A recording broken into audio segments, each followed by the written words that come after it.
I feel like if I tell my parents, I'm they scared. might laugh. I really want to do it. Wow, I hear you. You are scared to talk to your parents. Let's talk about it. Hi, I'm Mallory Grimsey. I'm a teen therapist and I'm here to help you improve your mental health, which means that if you are under 18 and you're interested in getting help from a licensed mental health therapist, you probably need to talk to your parents about it because they're going to be the ones that can get you that help. So let's address your fears and concerns in these comments. I feel like if I tell my parents, they might laugh because I'm too young or something. I'm not gonna lie to you, your parents might laugh, but not for the reason that you're thinking. Many times when we feel very overwhelmed or flooded by our emotions, our nervous system kicks in trying to reverse that process. So laughter can actually decrease that stress response and make us feel a little more comfortable. But if you don't know that and you're just hearing the laughter, you might think that they're totally disregarding you or laughing at you. And that's not helpful for anybody. To be totally honest, I think that you can get help at any age. You just want to make sure that the person who you look to for help specializes in your stage of life. So for example, I happen to specialize in the teenage years, so adolescence. I'm scared because I felt sad and depressed for a really long time and I haven't told my parents. It would break their hearts to know that I didn't talk to them all this time and I get too scared. I love that you are considering your parents' emotional experience and the impact that hearing this could have on them. But I gotta tell you,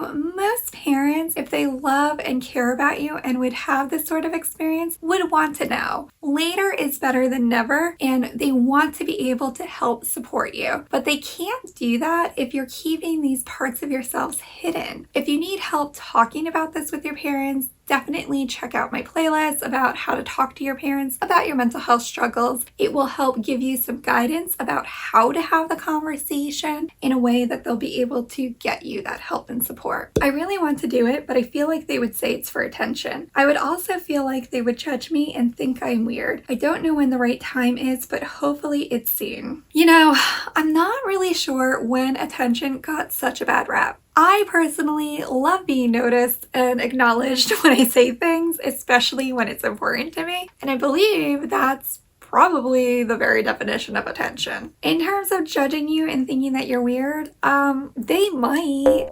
We can't necessarily control other people's interpretations of our experiences with them, and it's not necessarily our job to change their minds. It's our job to live by our own values and intentions, and if they can understand and appreciate that, great. If not, that's their loss, which really stinks because you're probably a really cool person. And I'm always very curious about this when the right time is. I think that that is something that feeds into avoidance and delay. We know that this is going to be an uncomfortable conversation. Even if you get the best outcome possible, it can feel really scary and overwhelming and anxiety provoking. That is totally normal. The best that you can do here is, rather than looking for the right time, because time is out of our control, you can plan ahead. So you know it's going to be uncomfortable. You know it's going to be anxiety provoking. So what can you do before, during, and after that conversation to make yourself feel better and well cared for? These are your coping skills. So if you can plan ahead for that and have that stuff lined up, you'll be in a better position. It's still gonna feel uncomfortable. Therapy feels uncomfortable, but it's still very useful and helpful. I feel like my mom will just laugh and say, there's so much to be happy about. So we talked about laughter already. Laughter is an automatic nervous system response that tries to help us feel a little better and more comfortable with the uncomfortable. So keep that in mind. It might not be laughing at you, it might just be a nervous reaction. In this statement, there's so much to be happy about. Yeah,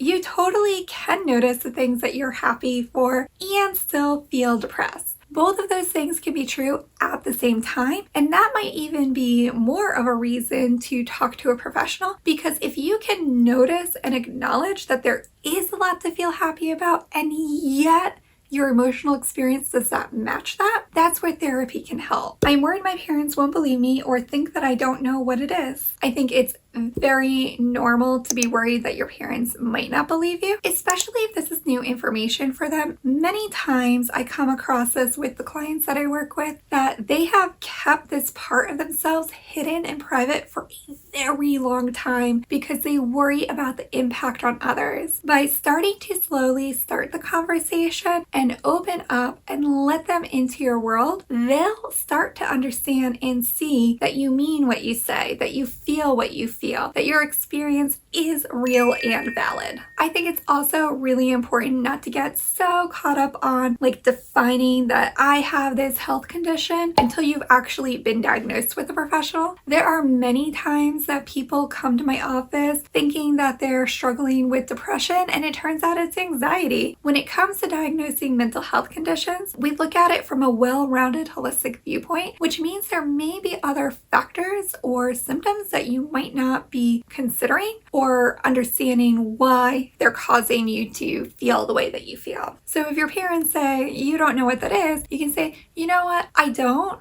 but I'm really curious to find out more. I tried explaining my deteriorating mental health to my parents multiple times, but they just dismissed it and say that I'm using it as a crutch to be lazy. Now I'm not really sure if I'm depressed or if I'm faking it for attention and I'm actually just lazy. Oh, this is a conundrum because if you are struggling and like your mental health is not where you think it could be or should be, it's really helpful and beneficial to have your parents' support with that. The idea of using it as a crutch to be lazy, that's a tough thing too. So there is this concept of learned helplessness that sometimes we get a secondary gain or benefit from a problem. Think about when you are driving on the highway. Many people follow the rules of the road. They drive safely. If somebody has a blinker on, they let them in, yada yada, right? But there's sometimes people who drive really dangerously and recklessly. And so you have to consider what they're doing to inform your own response to them. So if a car is speeding and weaving in and out of traffic, that's against the rules. They shouldn't be doing that. And yet, because safety is more important here, many cars will move over to let them speed by. So they're getting a secondary benefit from a dangerous choice. Now, I don't know that that is what's happening here. Maybe it is, maybe it isn't. But whether your depression is that significant that it's impacting your ability to get motivated and act on things, or there's a secondary gain happening, both of those things are where therapy can help. I'm honestly afraid of my parents and my siblings. They always cut me down and call me overdramatic every time I mention my emotions. I want to tell them, but I'm so scared they won't believe me. Whew,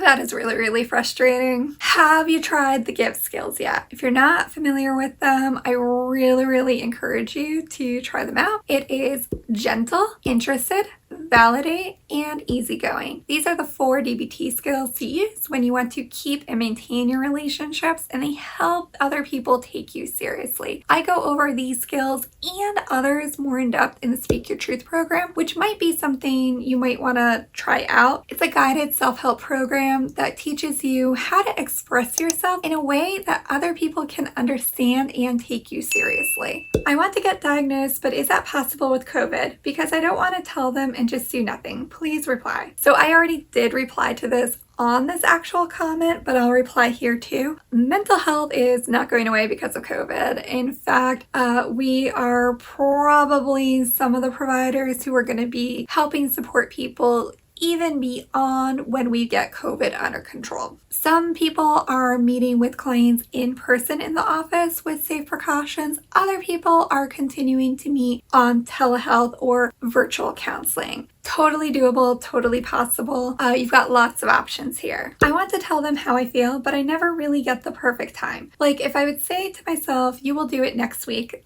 then I might realize, oh yeah, the week after that, I have some plans with my parents. I don't want to ruin that. I just do it the week after the plans. Oh, I have a test that week. I don't want them to think that I just say it because of the test. I will tell after the test, etc. How do I stick to my plans and find a good time to tell them? Because even if there is a perfect time, my parents might be tired that day and I don't want to tell them if they are. Please give advice. I love this because it's really great that Even though you notice this desire to want to tell them at the perfect time, there's always going to be a situation or circumstance. If you could find that perfect time or create it, then you probably wouldn't be struggling with this situation, right? So rather than focusing on the perfect time, I want you to focus on the things that you can control. And remember, these are rarely one and done conversations. You can start the conversation and start cluing them in pieces over time. Like you might say, Hey, I know that there's a test this week. I've been wanting to talk to you about this. I don't want you to think that it's because of the test, but this is how I've been feeling. You can also totally acknowledge and validate that, like, Hey, I really want to tell you about something important, but I want to make sure that you have enough energy for this. Are you too tired to have this conversation right now? give them a choice to opt in or opt out from the conversation, and it might make it a little smoother rather than just kind of like dump and run. I know a lot of teenagers love to do that. They're kind of like, I